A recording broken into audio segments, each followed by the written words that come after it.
Hello everybody, this is Yes Pandit here and I welcome you all to the Catalyst Group YouTube channel जहां पे हम लोग हर week कुछ ऐसे videos लेके आते हैं जिन वीडियो से आपकी लाइफ में किसी ना किसी प्रॉब्लम का सॉल्यूशन निकलता है। मैंने बहुत सारे पिछले वीकेंड्स में ब्रेन हैक, साइकोलॉजिकल हैक तो आपको सामने रखे हैं वीडियोस जिनसे आपकी लाइफ में सच में चेंज आया है और आप लोगों ने खुद बताया है, चाहे वो नेगेटिविटी से कैसे अपने आप को दूर करना हो, चाहे वो डिसीजन प्रॉपर कैसे लेना हो या फिर सबकॉन्शियस माइंड या डोपामिन डिटॉक्स हो। सारे वीडियोस मैंने आपके सामने रखे हैं और आपने कहीं ना कहीं उन वीडियोस को देख के अप्लाई किया है और इंपैक्ट देखा है। ऐसे ही आज एक प्रॉब्लम का सॉल्यूशन मैं आपके सामने लेके आया हूं। बहुत सारे लोगों ने मुझे कमेंट सेक्शन में, इंस्टाग्राम की आईडी का लिंक मैं आपको दे दूंगा, बहुत सारे लोग मुझे डायरेक्टली वहां मैसेज करते हैं और कंटिन्यूअसली पूछते रहते हैं अलग अलग प्रॉब्लम्स। वैसे ही मेरे पास कुछ मैसेजेस आए थे जो कॉमन थे। उसमें यह था कि क्या सर म्यूजिक से हमारे ब्रेन पे क्या इंपैक्ट पड़ता है, पॉजिटिव पड़ता है, नेगेटिव पड़ता है। कुछ लोग मुझे ये बोलते हैं सर हमने बहुत सारे वीडियोस देखे, बहुत सारे लोगों का सुना है। कुछ लोग कहते हैं कि पढ़ते समय गाना सुनो, पढ़ते समय है कुछ करते समय गाना सुनो। तो क्या सच में सर ऐसा करना चाहिए? गाने सुनने चाहिए, म्यूजिक सुनना चाहिए, और सुनना चाहिए तो कैसा म्यूजिक सुनना चाहिए और कब सुनना चाहिए? तो आज सारी चीजों को हम प्रैक्टिकली प्रूव करके अपने सामने रखेंगे। म्यूजिक बहुत इंपॉर्टेंट चीज होती है, बिल्कुल होती है। म्यूजिक का इंपैक्ट लॉन्ग टर्म होता है, बिल्कुल होता है। बचपन में कुछ म्यूजिक, कुछ गाना जो हमारा फेवरेट होता है वो हमें बुढ़ापे तक याद रहता है कि हमारा गाना फेवरेट था, और वो गाना कहीं भी बजता है ना तो दिमाग के अंदर कुछ होने लगता है कि यार है ये गाना मैं जानता हूं। क्यों? क्योंकि उस म्यूजिक से, उस साउंड से आपका दिमाग का कनेक्शन है। बहुत तगड़ा इंपैक्ट म्यूजिक डालता है। इसीलिए हम जो बचपन में चीजें सुनी होती है ना, वो चीजें हमारे दिमाग में बैठ जाती है। मैंने आपको हमेशा से बताया है, ब्रेन जो होता है वो म्यूजिकल और पिक्चोरियल डेटा को जल्दी कैप्चर करता है और लॉन्ग टर्म के लिए अपने पास रखता है, मेमोरी में लॉन्ग टर्म तक के लिए वो स्टोर करके रखता है। इसलिए ये चीजें इंपॉर्टेंट होती है। लेकिन म्यूजिक कहां पे इंपैक्ट डालता है, पहले हम साइंस थोड़ा सा 2 मिनट के लिए समझते हैं, क्योंकि आपको अप्लाई करने में ईजी रहेगा और गलती नहीं करोगे। ये साइंस में इसलिए समझाता हूं, मैंने जब भी आपको पिछली बार एक्सरसाइज भी बताई थी कुछ ब्रेन की, साइंस इसलिए समझाता हूं क्योंकि साइंस के बिना कोई भी चीज अप्लाई करना बेवकूफी होती है। और आपके सामने जब तक प्रूफ नहीं होगा आपको वो चीज अप्लाई करनी भी नहीं चाहिए। हमारे जो ब्रेन के पार्ट्स होते हैं ना, ब्रेन का एक आगे वाला पार्ट होता है, इसको बोलते हैं फ्रंटल लोब, और उसके बाद जो पीछे वाले पार्ट्स होते हैं ना, पेरिटल, ओसिपिटल, और नीचे होता है टेम्पोरल लोब। हमारा जो फ्रंटल लोब होता है ये हमारा इंसान का सबसे बड़ा होता है। इंसान का आगे वाला पोर्शन ज्यादा होता है, जानवरों का कम होता है। जो फ्रंटल लोब होता है ना, फ्रंटल लोब के कुछ बहुत इंपॉर्टेंट फंक्शंस होते हैं, जैसे for example decision making, planning, problem solving, basically सोचना, समझना, डिसाइड करना। ये सारी चीजें ना फ्रंटल लोब के पार्ट में आती है, आगे वाले पार्ट में। तो अगर आप म्यूजिक सुनते हो ना, जब आप म्यूजिक सुनते हो, कौन सा सुनते हो अभी मैं बताऊंगा आपको। जब आप म्यूजिक सुनते हो ना, उस पर्टिकुलर टाइप का म्यूजिक सुनते हो जो मैं अभी आपको चल के बताने वाला हूं, तो आपके फ्रंटल लोब पे इंपैक्ट पड़ता है। 2 चीजों पे इंपैक्ट पड़ता है। एक पड़ता है हिपोकैम्पस पे। हिपोकैम्पस बहुत इंपॉर्टेंट होता है, मेमोरी का बेसिक जो समझ लो सिस्टम है वो हिपोकैम्पस से ही चलता है। तो हिपोकैम्पस पे क्या इफेक्ट पड़ता है वो भी अभी देख लेते हैं। फ्रंटल लोब पे जब इफेक्ट आता है म्यूजिक का तो बहुत पॉजिटिव इफेक्ट होता है और उससे वो इंप्रूवमेंट होते हैं कहीं ना कहीं। तो फ्रंटल लोब पे म्यूजिक का इफेक्ट आता है, ब्रेन पे इफेक्ट आता है, अच्छा इफेक्ट आता है। पहली चीज तो ये। अब बात करते हैं कि सर जो ब्रेन पे हिपोकैम्पस है उस पे क्या इफेक्ट आता है। हिपोकैम्पस एक छोटा सा पॉइंट होता है और जो मेमोरी या सोचना समझने की ताकत देता है। हिपोकैम्पस के अंदर एक पर्टिकुलर टाइप का प्रोसेस होता है जिसको बोलते हैं न्यूरोजेनेसिस। आपको मैंने एक चीज बताई थी, न्यूरॉन्स जो होते हैं वो बेसिकली ट्रांसफर करते हैं डेटा न्यूरॉन्स के थ्रू। मतलब बेसिकली न्यूरॉन्स ही सब कुछ होता है, ऐसे सोच के चलो। आप देखते हो, देखने के बाद चीजें दिमाग में जाती है, दिमाग से फिर वापस सिग्नल आता है, वो सब कुछ न्यूरॉन्स के थ्रू हो रहा होता है। हम जब पैदा होते हैं ना तो हमारे पास, हमारे दिमाग में बहुत सारे न्यूरॉन्स होते हैं। हिपोकैम्पस बेसिकली न्यूरॉन्स जनरेट करता है। एक प्रोसेस होता है जिसका नाम होता है न्यूरोजेनेसिस। तो ये न्यूरोजेनेसिस मतलब न्यूरॉन्स को पैदा करने का प्रोसेस ही हिपोकैम्पस का होता है। हिपोकैम्पस बहुत सारे न्यूरॉन्स जब हम पैदा होते हैं ना हमारे दिमाग में प्रोड्यूस करता है। लेकिन जब हम 8 साल के हो जाते हैं, जब हम बड़े होते जाते हैं, तो हमारे न्यूरॉन्स डेथ होती चली जाती है, खत्म होते चले जाते हैं, कम होते चले जाते हैं, और बुढ़ापे तक आते आते बहुत कम हो जाते हैं। इसलिए ज्यादा जैसे एज बढ़ती है ना, मेमोरी फंक्शनिंग कम होती चली जाती है, स्टोरेज, समझना, सोचना, डिसीजन लेना। इसलिए 60 साल की उम्र में लोगों को रिटायर कर दिया जाता है, क्योंकि वो साइंटिफिकली है प्रूफ सारी चीजें।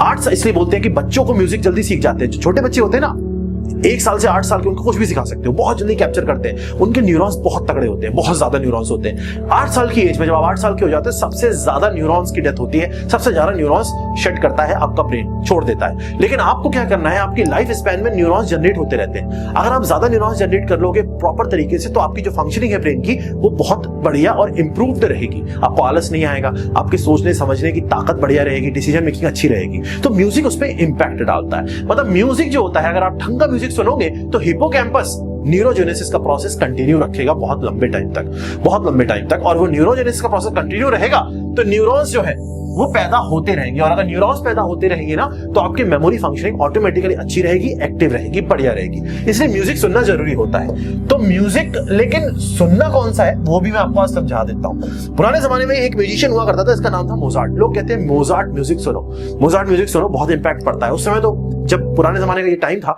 जब इसने ये म्यूजिशियन ने इस पर्टिकुलर म्यूजिक को निकाला था, तो लोगों ने इसका यूज किया और ये बोलने लगे कि हाँ सच में चेंज आता है। देखो मैंने सुना, मुझे सच में कोई फर्क नहीं पड़ा, रियलिटी में आपको बता रहा हूं। तो मुझे जो पर्सनल फील है वो ये होता है कि म्यूजिक बहुत इंपॉर्टेंट है। पहली चीज तो ये है कि आपका जो म्यूजिक है उसमें लिरिक्स नहीं होने चाहिए अगर आपको सच में ब्रेन पे इफेक्ट डालना है। गाना सुनो, लेकिन गाने के अंदर जो लिरिक्स होते हैं ना वो डिस्ट्रैक्ट करते हैं, वो इंपैक्ट क्रिएट करने नहीं देते। ब्रेन के अंदर हिपोकैम्पस को जब तक छेड़ोगे नहीं ना, वो न्यूरॉन्स रिलीज नहीं करेगा तो फिर खत्म हो जाएगा खेल, मतलब वो काम करवा नहीं रहा। लिरिक्स नहीं होने चाहिए पहली चीज। जो साउंड होना चाहिए वो साउंड कुछ पर्टिकुलर साउंड और इंस्ट्रूमेंट्स का मिक्सचर होना चाहिए। इसलिए बोलते हैं कुछ लोग ज्यादातर कहते हैं कि जो आपका क्लासिकल म्यूजिक होता है वो बहुत इंपॉर्टेंट होता है इन चीजों पे इंपैक्ट क्रिएट करने के लिए।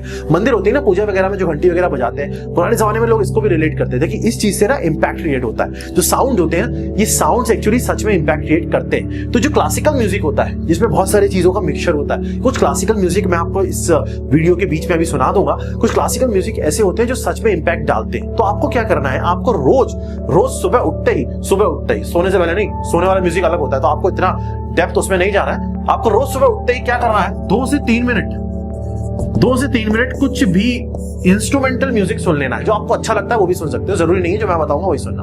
आपको जो अच्छा लगता है इंस्ट्रूमेंटल होना चाहिए। ये नहीं कि आप गाना सुन रहे हो एकदम बढ़िया शानदार तरीके का लिरिकल लेके आ रहे हैं हनी सिंह बादशाह ना, उससे कुछ नहीं होगा, उससे दिमाग हिपोकैम्पस और छुप जाएगा। ये क्या सुना दिया मुझे है, ढंग का गाना सुनना है, इसलिए म्यूजिक सुनना है। वो म्यूजिक आपको रोज सुबह सबसे पहले उठते ही सुन लेना है। वो म्यूजिक आपको दिमाग को एक्टिव कर देगा, आपके हिपोकैम्पस को एक्टिव करेगा, वो न्यूरोजेनेसिस का प्रोसेस स्टार्ट करेगा और आप जो भी कुछ उस टाइम पे करोगे, उस दिन में करोगे तो कहीं ना कहीं वो इंपैक्ट डालेगा ही। और बाकी क्या खाना है क्या नहीं खाना है वो मैं ऑलरेडी वीडियो में बता चुका हूं। तो आपको रोज सुबह उठते ही ये पर्टिकुलर क्लासिकल म्यूजिक ट्राई करना है। 28 दिन तक ट्राई करना, अपने आप चेंज देखोगे, एक्टिव हो जाओगे, फील होने लग जाएगा कि हाँ मैंने कुछ एक्टिव हुआ हूं, मैं कुछ कर पा रहा हूं। बहुत अच्छा इंपैक्ट पड़ता है और सच में पड़ता है। म्यूजिक के बहुत सारे यूजेस है, मैं आपको बताऊंगा। अगर आप हिपोकैम्पस को छेड़ते हो और हिपोकैम्पस को ढंग से छेड़ते हो ना, तो हिपोकैम्पस आपका न्यूरोजेनेसिस का प्रोसेस एक्टिविटी उसकी मेंटेन रखेगा, पूरी जिंदगी भर मेंटेन रखेगा और आप लॉन्ग टर्म तक डिसीजन ले पाओगे। आपने नोटिस किया होगा बहुत सारे लोग होते हैं बहुत जल्दी उनके दिमाग प्रॉपर तरीके से प्लानिंग करना बंद कर देता है, डिसीजन मेकिंग नहीं हो पाती, घबराहट हो जाती है। और बहुत सारे लोग होते हैं काफी अच्छी एज तक वो चीज करते रहते हैं। वो डिपेंड करता है आपका न्यूरोजेनेसिस का प्रोसेस किस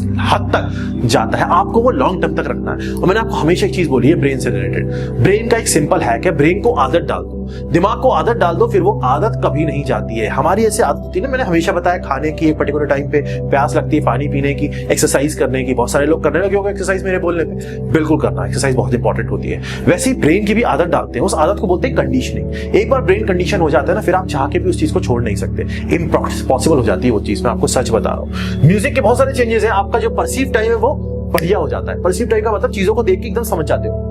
चीज देख के समझने का मतलब, गाड़ी सामने चलाते हुए जा रहे हो, सामने ट्रक आता है, कुछ लोग 5 सेकंड में ब्रेक लगाएंगे, कुछ लोग 2 सेकंड में लगाएंगे, कुछ लोग आधे सेकंड में लगा देंगे। तो वो आधे सेकंड वाला क्या है, वो परसीविंग, फटाफट देखा समझा और लगा दिया ब्रेक। कुछ लोग सोचते रहेंगे, घबराते रहेंगे। ये सब क्या है, ये टाइम आप वेस्ट कर रहे हो चीजों में, समझ में आ रहा होगा। बहुत सारे डर घबराहट, इन सब चीजों से लड़ने के लिए म्यूजिक, अगर आप दिमाग को प्रॉपर इंपैक्ट डालते हो, प्रॉपर तरीके से म्यूजिक सुनते हो, तो इस पे भी इफेक्ट आएगा।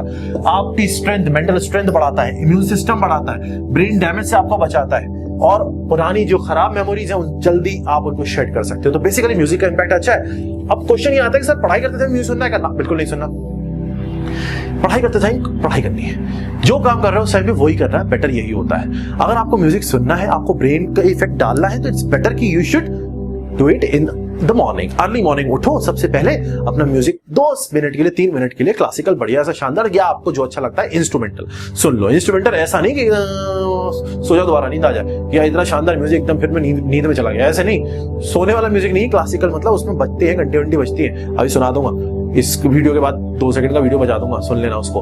तो उस टाइप का म्यूजिक कुछ चाहिए आपको, तो आपको उस टाइप का म्यूजिक सुनना है सुबह और अपने काम शुरू कर देने। बाकी की वीडियोस देख लेना, खाना क्या है, पीना क्या है, सारा कुछ मैं प्रैक्टिकली आपको बता रहा हूँ। एक्सरसाइज रोज करना शुरू कर दिया होगा, नहीं किया है तो करने लग जाओ। अगर लाइफ को सही में अच्छे ढंग से आगे ले जाना चाहते हो, और अगर 40 साल के बाद बिस्तर पे पड़ जाना चाहते हो, किसी और पे डिपेंडेंट हो जाना चाहते हो, तो मत करो। ध्यान मत रखो, जो मन चाहे खाओ, समोसे जलेबी भटूरे सब खाओ, अभी तो जिंदगी है। 40 साल के बाद क्या करोगे, किसी और पे डिपेंडेंट हो जाओगे। तो it's better to take care of yourself from now onwards. अभी से अपना ध्यान रखो, अच्छे तरीके से रहोगे, अच्छे तरीके से समझोगे, दिमाग को मशीन, बॉडी को मशीन की तरह रखोगे। होती है ना, गाड़ी को अच्छे से रखो तो अच्छे से चलती है, नहीं रखोगे तो नहीं चलेगी। तो वही बॉडी है, अभी नहीं संभालोगे तो आगे संभालने लायक रहेगा नहीं। एक बार एक पुर्जा खराब हो गया मशीन का तो फिर वो डिफेक्टिव ही हो जाती है। तो डिफेक्टिव नहीं होने देना, डिफेक्टिव नहीं होने देना। तो उसके लिए आपको प्रॉपर अपने टाइम की अपनी सर्विसिंग करते रहना। तो सर्विसिंग यही सब होती है, बॉडी के पार्ट्स का ध्यान रखना। समझ में आ गया होगा। और कोई कंफ्यूजन और कोई प्रॉब्लम लगती है तो जरूर नीचे कमेंट करो। मैंने एक और पॉइंट उठाया है कंसिस्टेंसी का, किस तरीके से हम कंसिस्टेंसी मेंटेन रख सकते हैं, उस पर भी मैं जल्दी वीडियो लेके आऊंगा। एडिक्शन वाला वीडियो पेंडिंग है, वो भी जरूर अगर आपको चाहिए तो बताओ। आज का जो वीडियो है, मैं हमेशा बोलता हूं आपको, लोगों को शेयर करो, बच्चों को शेयर करो बोलता हूं। आज का वीडियो अपने पेरेंट्स को भी शेयर करना, सीरियस जो आपसे बड़े हैं उनको भी बताना कि वो भी सुबह उठ के कुछ म्यूजिक सुना करें थोड़ा सा, उनका भी थोड़ा सा, उनको भी जरूरत है इस चीज की। न्यूरोजेनेसिस की जरूरत सबको होती है और जैसे जैसे एज बढ़ती जाती है हमें उसकी जरूरत और बढ़ती चली जाती है। तो आज का वीडियो अपने पेरेंट्स को जरूर दिखाना, उनको जरूर शेयर करना, क्योंकि कहीं ना कहीं आपके पास उनकी रिस्पॉन्सिबिलिटी है और आप वो जिम्मेदारी आपको लेनी पड़ेगी, क्योंकि कहीं ना कहीं उन्होंने आपकी जिम्मेदारी तब से अब तक ली है, तो अब आगे तो आपको ही लेनी पड़ेगी ना। तो it's better to take care of them also. उनका भी ध्यान रखो, अपना भी ध्यान रखो, पूरे परिवार का ध्यान रखो, खुश रहो, मस्त रहो, परेशान मत रहो, ना लोगों को करो ना खुद को। Thank you.